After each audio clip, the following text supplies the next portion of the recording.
दोस्तों क्लास 10 का 13.2 का लास्ट मैथ देखते हैं। 8वां क्वेश्चन कर रहा है कि एक गोलाकार कांच के बर्तन की एक बेलन का आकार की गर्दन है। इसकी लंबाई 8 सेंटीमीटर है और व्यास 2 सेंटीमीटर है, जबकि गोलाकार भाग का व्यास 8.5 सेंटीमीटर है। इसके भरे जा सकने वाले पानी की मात्रा को माप कर एक बच्चे ने यह ज्ञात किया कि इस बर्तन का आयतन 345 सेंटीमीटर है। जांच कीजिए कि इस बच्चे का उत्तर सही है या नहीं, यह मानते हुए उपरोक्त मापन का आंतरिक मापन है। सेम उसी प्रकार है, यहाँ पर भी पाई का मान दिया है 3.14। तो पहले हम बेलन का आयतन निकाल लेंगे, फिर गोले का आयतन को निकाल लेंगे और दोनों को जोड़ देंगे और देखेंगे कि ये बच्चे वाला आंसर से हमारा मैच कर रहा है कि नहीं कर रहा है। यही हमको बताना है कि सही है कि गलत। तो आइए इसका चित्र देख लेते हैं। चित्र और जो दिया है उसे लिख लिया। तो देखिए ये चित्र है, एक कहा है कि गोला है और उसके ऊपर एक बेलन है। इसका लंबाई दिया है, तो ये यहाँ से यहाँ तक की दूरी होता है, यहाँ से लेकर और यहाँ तक की दूरी को क्या कहते हैं, ऊंचाई। ये दिया है आपका 8 सेंटीमीटर। इसका व्यास दिया है, मान लीजिए यहाँ से कोई एक रेखा है तो इसका 8.5 सेंटीमीटर ये है इसका व्यास, और इसका व्यास है तो यहाँ से यहाँ तक की दूरी को व्यास कहा जाता है, तो ये 2 सेंटीमीटर है। अब इसमें कोई दिक्कत उम्मीद करते हैं कि आपको नहीं होने वाला है। इसमें पूछा गया है कि आप बताइए कि बच्चे का उत्तर सही है कि नहीं। तो पहले आइए हम इसको क्या निकालते हैं, पहले बेलन का आयतन निकाल लेते हैं, फिर गोले का आयतन निकालेंगे। तब बेलन के आयतन बराबर होता है, बेलन के आयतन बराबर होता है pi r square h, pi r square h. अब इसका मान हम निकाल लेंगे। कभी भी यहाँ देखिए बेलन का लंबाई यानी ऊंचाई दिया 8 सेंटीमीटर, व्यास 2 सेंटीमीटर और त्रिज्या व्यास के आधे को कहते हैं। तो यहाँ त्रिज्या बराबर हो जाएगा व्यास बटा 2। तो यहाँ व्यास के मान 2 था, तो 2 में 2 से भाग दिए तो 1 हो जाएगा। उसी प्रकार गोले का व्यास 8.5 है। इसको पॉइंट हटाए तो एक पॉइंट के बाद एक 0 हो जाएगा, क्योंकि एक ही अंक है। और इसे 85 त्रिज्या लिखेंगे तो 85 बटा 10 भागा करेंगे 2 से, क्योंकि त्रिज्या आधे को कहते हैं। ये पूरा व्यास हो गया, इसके आधे यहाँ से यहाँ तक की दूरी को त्रिज्या कहते हैं। तो हमें 2 से भागा देना होता है। तो ये 2 से भागा दिए तो 5 ले कटेगा, तो 2 5 दूनी 10, 5 ले 17 और 17 बटा 4। इसी प्रकार अब हम मान को रखेंगे। इसमें बोला है कि पाई का मान आप 3.14 यूज कीजिएगा। फिर यहाँ त्रिज्या का मान, तो त्रिज्या 1 का स्क्वायर करेंगे गुने इंच का मान। तो इंच यहाँ पर 8 है, तो यहाँ पर 8 लिखेंगे।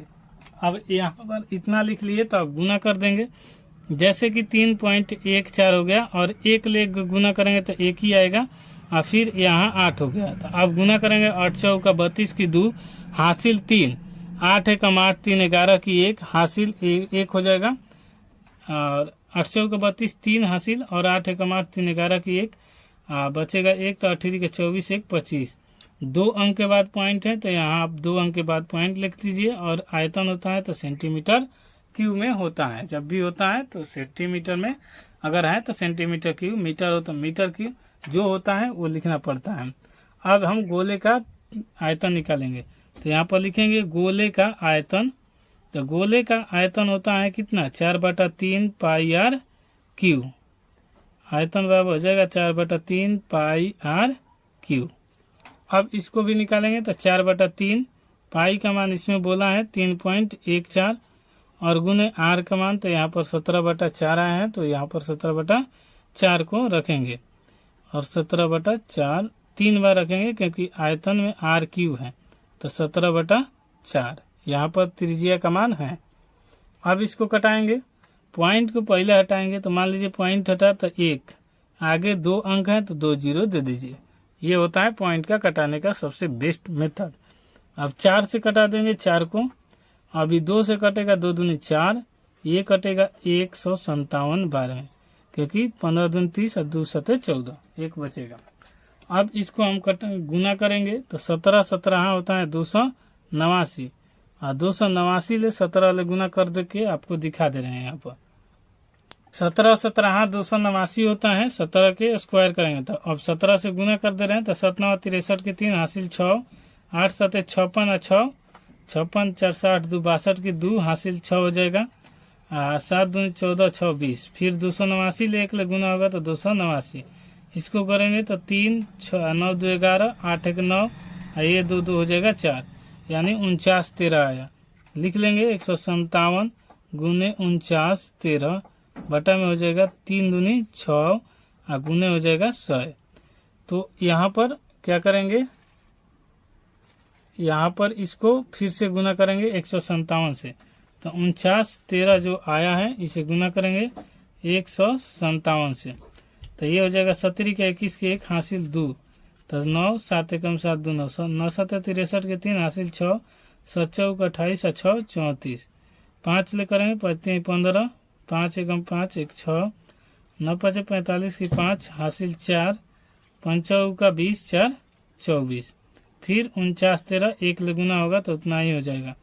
तो यहाँ पर लिखेंगे 3 1 9 4, अब जोड़ेंगे तो 1 9 5 14 की 4 6 3 9 3 12 1 13 की 3 हासिल 1 5 4 9 1 10 1 11 की 1 हासिल 1 9 4 13 3 16 1 17 के 7 हासिल 1 4 2 6 1 7, यानी 77 43 77 13 41 बटा में आया आपका 6 गुने 100।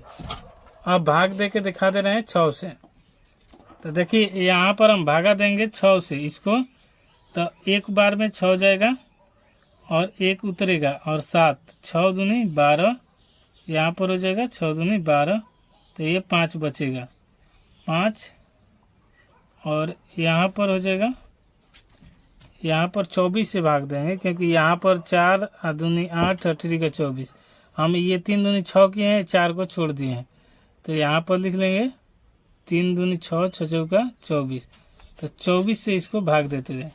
अभी कुछ हुआ नहीं है ज़्यादातर, इसलिए यहीं पर भाग दे रहे हैं। 24 है तो ये 24 थी 72 हो जाएगा, यहाँ पर लिख देते हैं 24 थी 72, ये काट दिए तो 5 7 में से 2 गया 5 और बचेगा 1, 24 दूनी 48, ये बचेगा 11 में से 8 गया 3, तो ये कट जाएगा, तो यहाँ पर हो गया। फिर अब 1 के बाद ये उतरेगा 3, तो एक बार में जाएगा 24 और ये बचेगा 9, और यहाँ से अब 4 उतरेगा तो 24 चौक 96 बेसी हो जाएगा, फिर 3 बार में जाएगा, यानी यहाँ पर हो जाएगा 3, तो 24 थी 72, अब ये 4 में से 2 गया 2 और ये हो जाएगा आपका 9 में से 7 गया 2 और ऊपर से उतरेगा 1, तो ये हो जाएगा 24 9 216 और ये हो जाएगा 5, यहाँ पर 5 होगा तो ये छोड़ देंगे, और पॉइंट में और ले जाना है तो कुछ नहीं करेंगे, अभी और भागा देते रहेंगे लेकिन कटेगा नहीं क्योंकि 3 एक अभाज्य संख्या आ गया है। जब भी भागा में 3 आ जाए तो 3 आ जाए 7 आ जाए तो ये कटने वाला नहीं है, और मन है तो आप दे सकते हैं 24 दूनी 48 और 48 होगा तो यहाँ पर 2 बचेगा शेष, तो यहाँ पर 0 देकर यहाँ पर पॉइंट दे सकते हैं, और ये हो जाएगा 24 दूनी 48 तो 2। अब इसको पॉइंट के बाद एक ही अंक को लेंगे, का जरूरी है ज़्यादा को नहीं लेना है, तो यहाँ पर पॉइंट होगा तो ये लिख लेते हैं 321 39.2 बटा में 100, ये यहाँ पर 24 हो जाएगा, 6 चौका 24। कोई दिक्कत होता है तो कमेंट कीजिएगा, जो दिक्कत होगा वो बता दिया जाएगा। अब 2 अंक के बाद पॉइंट दिया जाएगा तो यहाँ पर हो जाएगा 321, ये हो जाएगा 2 अंक के बाद तो 3 9 अब 2, तो ये हो गया आपका इतना। अब इसे आंसर इतना पर नहीं दिया होगा, आंसर इसमें अभी जोड़ना है, तो यहाँ पर गोले का आयतन हो जाएगा 321.39, 2 ही अंक तक लेकर चलते हैं, और ये सेंटीमीटर है तो सेंटीमीटर क्यूब।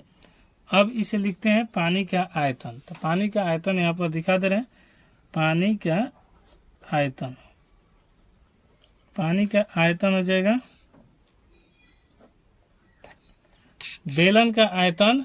अब यहाँ पर देखिए पानी का आयतन हो जाएगा बेलन का आयतन प्लस गोला का आयतन, था पानी का बेलन का आयतन यहाँ पर आया है 25.12, तो ये लिखेंगे 25.12, और गोला का आयतन आया है 321.39, तो लिखेंगे 321.39, और यहाँ पर जोड़ देंगे तो 25.12 ये हो जाएगा 321 पॉइंट के सोच पर पॉइंट को लिखा जाता है।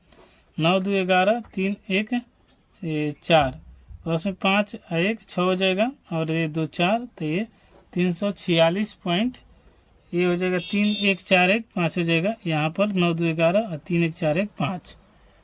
तो यहाँ पर लिख देंगे कितना 346.51 सेंटीमीटर क्यूब तो क्यूब में। और यहाँ पर हो जाएगा लिखेंगे कि बच्चे का आयतन, बच्चे द्वारा मापा गया आयतन बराबर नहीं है, अतः बच्चे का उत्तर सही नहीं है। ये लिख दिए कि अतः बच्चे द्वारा मापा गया आयतन बराबर नहीं है, अतः बच्चे का उत्तर सही नहीं है। दोस्तों वीडियो पसंद आए तो लाइक शेयर सब्सक्राइब जरूर कीजिएगा। कोई दिक्कत हो कमेंट बॉक्स में खुला है, कमेंट में रिप्लाई जरूर दीजिएगा और कोई भी सुझाव अपना जरूर दीजिए। देखिए यहाँ पर थोड़ा सा मिस्टेक हुआ, उसके लिए माफ़ी चाहेंगे। यहाँ पर 4 दूनी 8 8 के 24 की जगह 6 लिखाया था, बाकी कोई कैलकुलेशन गलती नहीं है। बाकी आपको कोई दिक्कत होता है तो जरूर कमेंट कीजिएगा। मिलते हैं इसी के साथ नेक्स्ट वीडियो में, तब तक के लिए जय हिंद।